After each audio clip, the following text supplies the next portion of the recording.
Good morning students.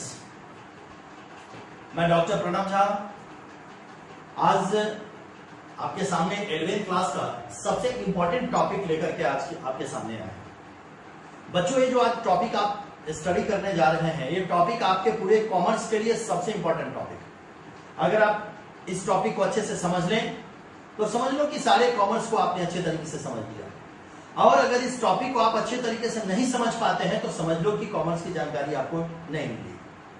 तो मेरा मानना है कि अकाउंट्स को अगर अच्छे तरीके से आपको स्टडी करना है, अकाउंट्स को अगर अच्छे तरीके से बेटा पढ़ना है, तो इसके लिए आपको इस टॉपिक को स्टडी करना बहुत जरूरी है। बेटा हम एक छोटी छोटी बातों पर ध्यान देंगे, छोटी छोटी चीजों पर ध्यान देंगे, छोटे छोटे कॉन्सेप्ट पर ध्यान देंगे। मैंने आपसे कहा कि आज जो टॉपिक हम स्टार्ट करने जा रहे हैं वो करने जा रहे हैं double entry system. Double entry system बेटा, डबल एंट्री सिस्टम है क्या? डबल एंट्री सिस्टम कहते किसको है? डबल एंट्री सिस्टम का मतलब क्या है? एक बात मैं आपको बता दूं कि अगर आप अकाउंटिंग की बात करें तो अकाउंटिंग में हमारे पास दो तरीके के सिस्टम है। वैसे कहने के लिए तो 3 और 4 भी हैं, जैसे इंडियन अकाउंटिंग सिस्टम है, लेकिन इंपॉर्टेंट जो सिस्टम हमारे पास है वो सिस्टम है डबल एंट्री सिस्टम और सिंगल एंट्री सिस्टम। बेटा एकदम ध्यान से मेरी बातों को सुनना। ये जो डबल एंट्री सिस्टम है और ये सिंगल एंट्री सिस्टम है, सिंगल एंट्री सिस्टम को 11th क्लास के लास्ट में हम लोग स्टडी करेंगे। यहां हम स्टडी करेंगे डबल एंट्री सिस्टम। ये डबल एंट्री सिस्टम होता क्या है? डबल एंट्री सिस्टम को सबसे पहले मुनरो साहब ने एक्सप्लेन किया और मुनरो साहब ने डबल एंट्री सिस्टम के बारे में कहा कि डबल एंट्री सिस्टम है क्या? तो every transaction has given in 2 aspect. व्यवसाय के अंदर जो प्रत्येक लेन देन होते हैं उसके कितने पहलू होते हैं? 2 पहलू होते हैं। और उसमें से जो एक पहलू होता है, एक रिसीव करता है तो दूसरा क्या करता है? गिव करता है। और उसमें से एक को हम डेबिट करते हैं और एक को क्या करते हैं? क्रेडिट करते हैं। That's called the double entry system. इसके बाद में बहुत सारे लोगों ने इसके ऊपर रिसर्च किया, लेकिन जो पहला जो रिसर्च हुआ था वो सबसे पहला रिसर्च हुआ था 1494 में। और वहां पे ल्यूका पेसियोलो साहब इटली के रहने वाले थे। उन्होंने मैथ्स की एक बुक लिखी थी और उस मैथ्स की बुक में पहली बार डबल एंट्री सिस्टम का छोटा सा कॉन्सेप्ट दिया गया था। उन्होंने कहा डबल एंट्री सिस्टम के बारे में मैथ्स की बुक में कहा कि इसके 2 साइड होते हैं और एक साइड को डीआर करते हैं, एक साइड को सीआर करते हैं।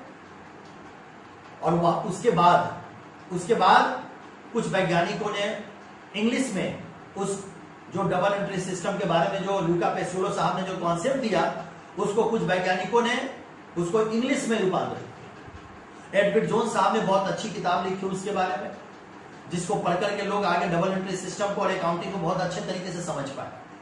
तो मैं जो आज आपको बताने के लिए यहां पे हूं कि देखो बेटा, जो डबल एंट्री सिस्टम है ये है क्या?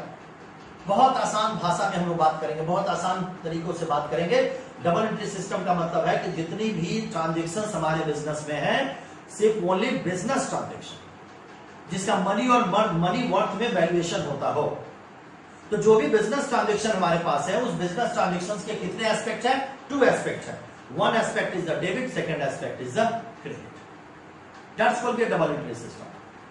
तो अगर हम आगे बात करें डबल एंट्री सिस्टम के बारे में, बाटी बॉय साहब ने भी डबल एंट्री सिस्टम को एक्सप्लेन किया। बाटी बॉय साहब ने डबल एंट्री सिस्टम के बारे में कहा कि डबल एंट्री सिस्टम क्या है? तो बिजनेस के अंदर के जो मनी और मनी वर्थ से रिलेटेड जो भी हमारे बिजनेस के ट्रांजेक्शंस होते हैं उस ट्रांजेक्शंस में कितने एस्पेक्ट होते हैं? 2 एस्पेक्ट होते हैं। 1 एस्पेक्ट को हम क्या करते हैं? डीआर करते हैं। एक 1 एस्पेक्ट को हम लोग क्या करते हैं? सीआर करते हैं। तो सब लोगों ने अगर सबकी बातों को देखे और जितने भी साइंटिस्ट लोग थे, जितने भी राइटर्स लोग थे, उन्होंने अगर डबल एंट्री सिस्टम को एक्सप्लेन किया तो डबल एंट्री सिस्टम के पीछे सबसे पहला जो कॉन्सेप्ट ल्यूका पेसियोलो साहब का दिया गया हुआ था वही बेसिक कॉन्सेप्ट था। और उस बेसिक कॉन्सेप्ट के साथ ल्यूका पेसियोलो साहब ने जो कॉन्सेप्ट डिफाइन किया उसी कॉन्सेप्ट के सब लोग आगे बढ़कर के आज यहां तक पहुंचे हैं। बेटा इस बात को एकदम ध्यान से समझ लो कि डबल एंट्री सिस्टम को समझने के लिए कहीं से कोई बहुत ज्यादा प्रेशर उठाने की जरूरत नहीं है। डबल एंट्री सिस्टम क्या है? डबल एंट्री सिस्टम जो बिजनेस के अंदर जितने भी लेन देन है, जितने भी ट्रांजेक्शन है बिजनेस के अंदर, उस बिजनेस ट्रांजेक्शन के 2 पक्ष होते हैं और उसमें से एक पक्ष को हमको क्या करना है? डीआर करना है और दूसरे पक्ष को क्या करना है? सीआर करना है। That's all double entry system. लेकिन प्रश्न ये उठता है कि ये जो डबल एंट्री सिस्टम में हमें डीआर और सीआर करना है, बड़े ध्यान से सुनिएगा, डीआर और सीआर जो करना है, डीआर सीआर करने के लिए कैसे करना है? बेटा जी इसके लिए डबल एंट्री सिस्टम में डीआर सीआर करने के लिए हम लोगों के पास दो अप्रोच है। One approach is the modern concept और second approach is the traditional concept. One aspect is the modern approach और second aspect is the traditional approach.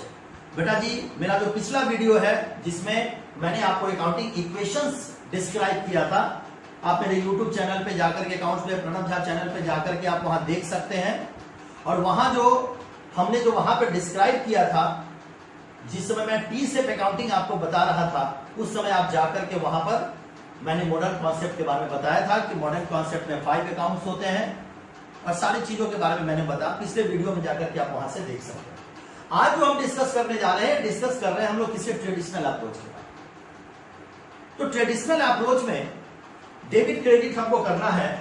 तो डेबिट क्रेडिट करने के पहले सबसे पहले हम लोग को देखना होगा कि अकाउंट्स क्या होता है, अकाउंट्स कहते हैं किसको, और अकाउंट्स के कितने क्लासिफिकेशन होते हैं regarding traditional approach. Regarding traditional approach मैंने थोड़ा सा यहां पे प्रेजेंटेशन दिया हुआ है बोर्ड पे, जरा इसको एकदम ध्यान से देखेंगे आप।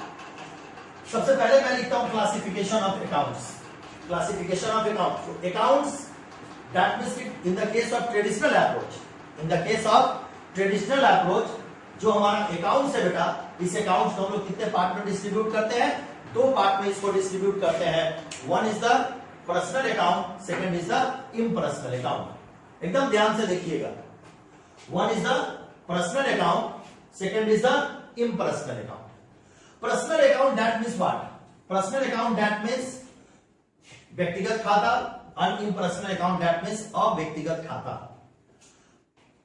ये जो पहले हम लोग पर्सनल अकाउंट को देखेंगे, पर्सनल अकाउंट होता क्या है बेटा जी? एक ऐसा अकाउंट जिसका संबंध किसी फर्म, इंस्टीट्यूशंस, इंडिविजुअल्स से होता हो। मैंने क्या बोला? Personal account. Personal account that means what? एक ऐसा अकाउंट जिसका संबंध फर्म, इंस्टीट्यूशंस और इंडिविजुअल से होता। फॉर द एग्जांपल्स मैं आपको बता दूं कि राम, मोहन, सोहन, फैजल, अमर, इकबाल, कैपिटल, ड्राइंग्स, ये सारी चीजें क्या है? डेटर्स, क्रेडिटर्स, ये सारी चीजें क्या है? हमारे पर्सनल अकाउंट्स हैं।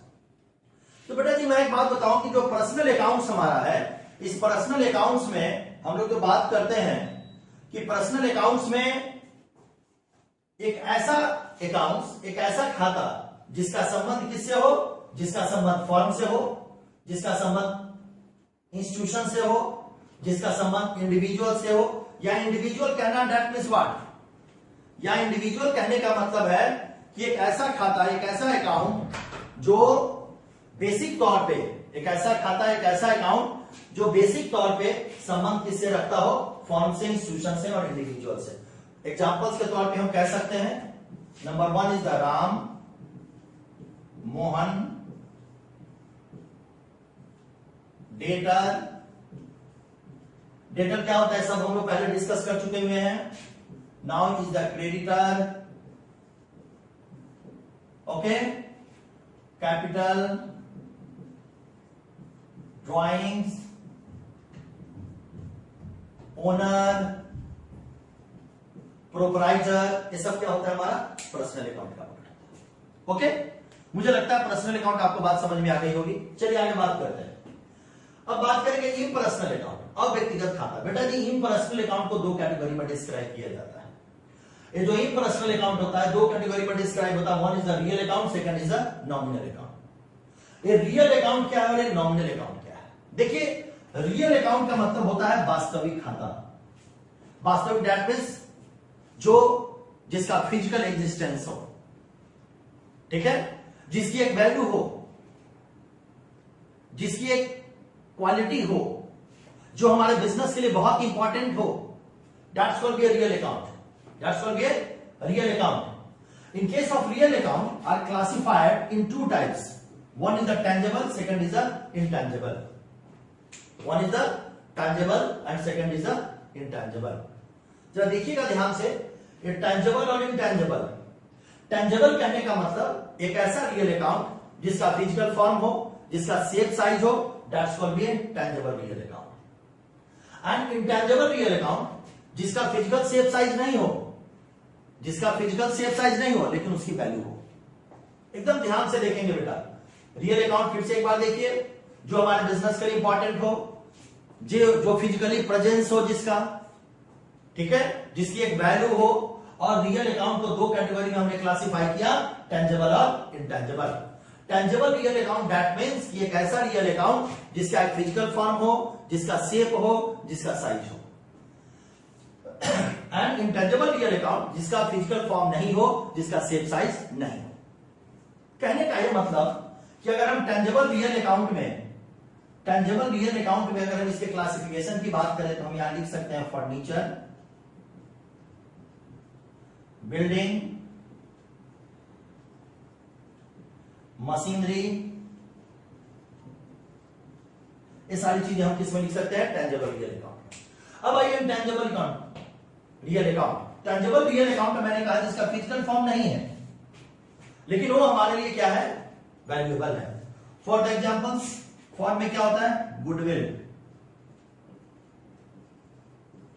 Patent right,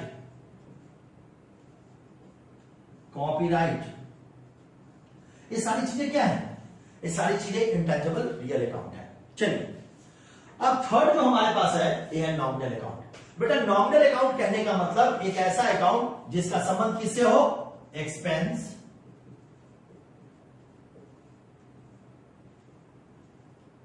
gain, loss, income. ध्यान से देखिए, expense, gain, loss and income, ये सारे क्या हमारे नॉमिनल अकाउंट के पास है। फॉर द एग्जांपल्स जरा हम देखते हैं, एग्जांपल्स में देखते हैं, सैलरी, रेंट,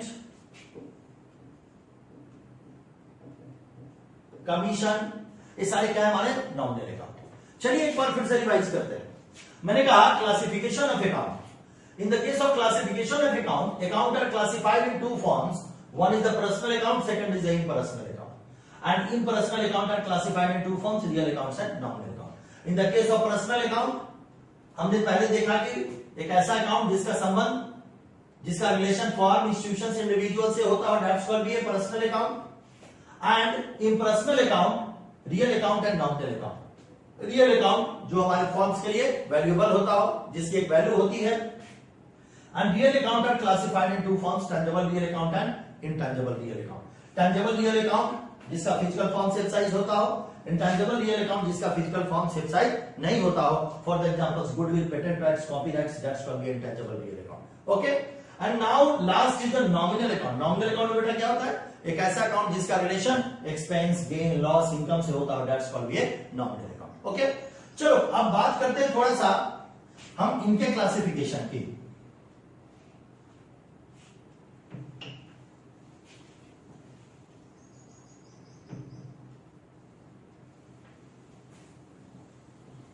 देखो बेटा मैंने आपको रियल अकाउंट के क्लासिफिकेशन मैंने बता दिए। अब हम बात करेंगे थोड़ा पर्सनल अकाउंट को। पर्सनल अकाउंट को भी क्लासिफाई किया गया है। पर्सनल अकाउंट को 3 कैटेगरी में डिवाइड किया गया। Number 1 is the natural personal account, number 2 is the artificial personal account and number 3 is the representative personal account. बड़े ध्यान से बेटा देखिएगा, बहुत माइन्यूटली इस चीज को समझिएगा। देखो बेटा number 1 is the natural personal account. Natural personal account that means कि एक ऐसा अकाउंट, एक ऐसा पर्सनल अकाउंट जिसका संबंध किससे हो, ह्यूमन बीइंग से हो।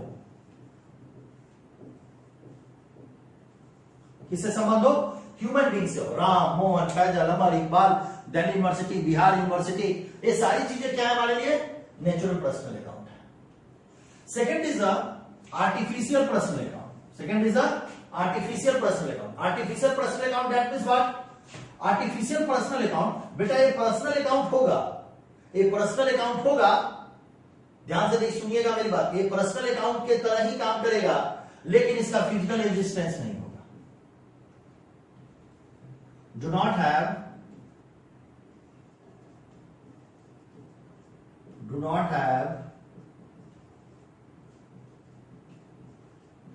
Physical existence. मैंने क्या बोला, पर्सनल अकाउंट मैंने क्या बोला? One is the natural personal account, second is artificial personal account is a personal account but do not have a physical existence. Okay, and third is the representative personal account. These are the most important part. These are the most important part of classification of account. इसको आपको बहुत अच्छे तरीके से समझना पड़ेगा. Representative personal account का बेटा क्या मतलब? रिप्रेजेंटेटिव पर्सनल अकाउंट का बेटा मतलब होता है कि एक ऐसा अकाउंट, एक ऐसा पर्सनल अकाउंट जो कि किसको रिप्रेजेंट करता हो? ग्रुप को, ग्रुप को रिप्रेजेंट करता हो. दैट्स कॉल्ड, हम अगर इसके एग्जांपल्स की बात करें तो हम कह सकते हैं कुछ वर्ड्स हैं हमारे पास: आउटस्टैंडिंग, प्रीपेड, एक्रूड, अनअर्न. ये जो 4 वर्ड है बेटा, ये रिप्रेजेंट करते हैं किसको? Representative personal account. चलिए, आज का जो वीडियो हमारा था, इस वीडियो में हम लोगों ने देखा कि डबल एंट्री सिस्टम क्या होता है, और हमने आज के वीडियो में देखा कि डबल एंट्री सिस्टम में ट्रेडिशनल अप्रोच के अकॉर्डिंग टू अकाउंट्स को कितने पार्ट्स में क्लासिफाई किया गया हुआ है. हमने आज के वीडियो में इन सब चीजों को देखा. इसको बहुत अच्छे तरीके से पढ़ेंगे. अगला जो वीडियो हमारा बेटा आएगा वो आएगा रूल्स के बारे में, कि हम लोग सबसे पहले इसमें कुछ क्वेश्चंस करेंगे कि हम लोग क्लासिफाई कैसे करते हैं अकाउंट्स को, अकाउंट से क्लासिफिकेशन कैसे करेंगे. जैसे मैं कुछ वर्ड्स आपको दूंगा और उस वर्ड्स को आपको बताना पड़ेगा कि कौन पर्सनल अकाउंट है, कौन रियल अकाउंट है, कौन नॉमिनल अकाउंट है. जब आप उसको पहचानना जब सीख जाएंगे, देन उसके बाद मैं आपको रूल्स दूंगा जिसको गोल्डन रूल के नाम से जानते हैं, और तब जाकर के आप क्या करेंगे, उस चीजों को अच्छे तरीके से आप पहचान लेंगे और तब हम स्टार्ट करेंगे जर्नल एंट्री. तो बेटा, मेरा मानना है कि आप इस बातों को समझे होंगे आज, और अच्छे तरीके से समझे होंगे. ठीक है, तो आज इसको स्टडी करें. आप स्टडी करके घर में रहें और सुरक्षित रहें और अच्छे तरीके से पढ़ाई करें. ओके, तो आज के लिए गुड डे. Thank you.